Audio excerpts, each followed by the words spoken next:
Let's talk about parallel upgrade. When you upgrade a non-CDB database, the upgrade engine will use a number of parallel processes.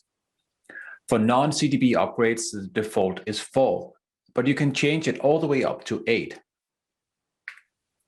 In the following example, I'll be using 2 parallel processes, which is equal to calling db upgrade with minus lowercase n and then 2. When you start the upgrade, there is a number of phases that the upgrade has to go through. Each of the phases contains a number of scripts. And in my example, I have 2 workers that are working on the upgrade.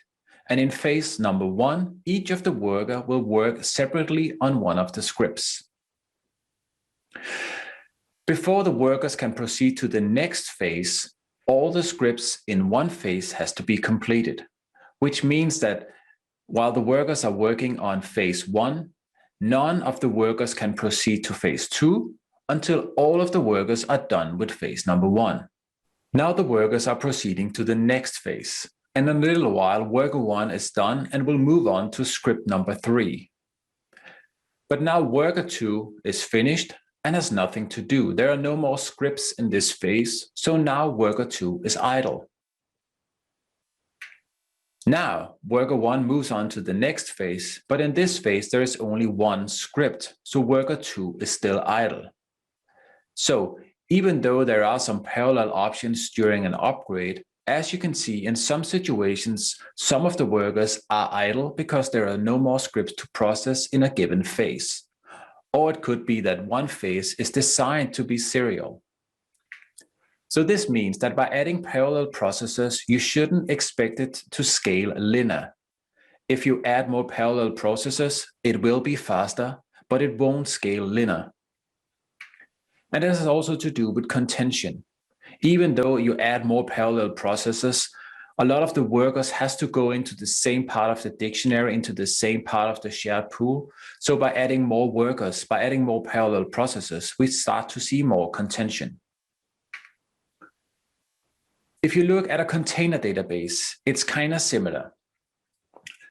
You start by assigning a number of parallel processes that work on the entire upgrade. The maximum is actually unlimited, but it defaults to the CPU count in your system. In the following, I'll be working with 4 parallel processes in total, and for a container database, that is equal to calling db upgrade with minus lowercase n and then 4. In addition to that, when the upgrade has to work on each individual PDB, it'll use a number of parallel processes, and it will take it from the overall count of parallel processes. For a container database, the upgrade of PDBs goes with a default of 2, and you can bump it up to 8 if you want. But as with a non-CDB upgrade, the more workers you add, the more contention you start to see in the dictionary and, for instance, shared pool. The number of parallel processes that are assigned to each individual PDB is controlled with the uppercase n parameter. And in the following example, I'll set that to 2. So the total number of processes, lowercase n, if you divide that by the number of processes that are assigned to each individual PDB, you can find out how many individual PDBs that are upgraded simultaneously. In my case, it's 4 divided by 2. So imagine this example. I'm calling db upgrade, lowercase n 4, uppercase n 2, meaning a total of 4 processors are in use, and I'll use 2 for each. What happens first is that cdb$root gets upgraded.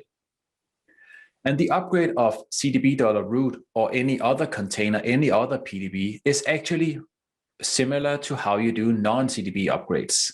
There is a set of phases which contains a set of scripts.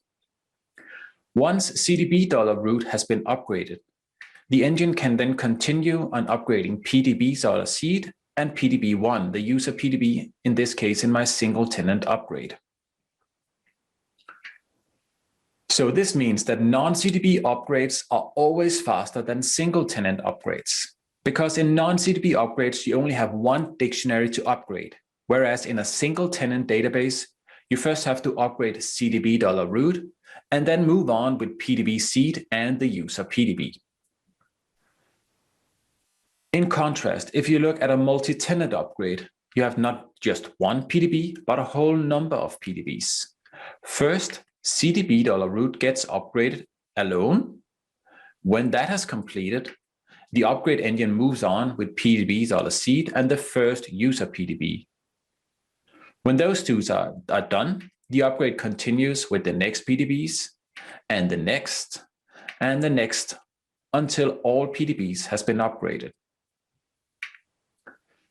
If you want to scale your multi-tenant upgrades, you have to increase the number of PDBs that gets upgraded simultaneously. And you get much better scalability by adding more PDBs than by adding more parallel processors per PDB, because then you start to see contention inside each individual PDB. And in addition to that, we have unplugged plug upgrades. Our PDB, PDB1, is currently in a lower release container database, and we want to upgrade that to a higher release. So we start by creating a new container database on the higher release. Next, we can unplug the PDB from the lower release, plug it into the higher release, and then upgrade that PDB only. So unplugged plug upgrades are always faster than a non-CDB upgrade. The dictionary in a PDB is slightly smaller than in a non-CDB, but also during upgrade, the database is restarted multiple times. When you restart a non-CDB database, you have to take down the entire instance, stop all the background processes and release the instance memory, and then restart. Whereas a restart of a PDB is much faster and it typically takes only a few seconds. In addition, an unplugged plug upgrade is always faster than a single tenant or a multi-tenant upgrade because you only have to upgrade that specific PDB, and you don't have to upgrade CDB $root, seed, and all the other user PDBs. So performance-wise, there is really a good benefit of using unplugged plug upgrades.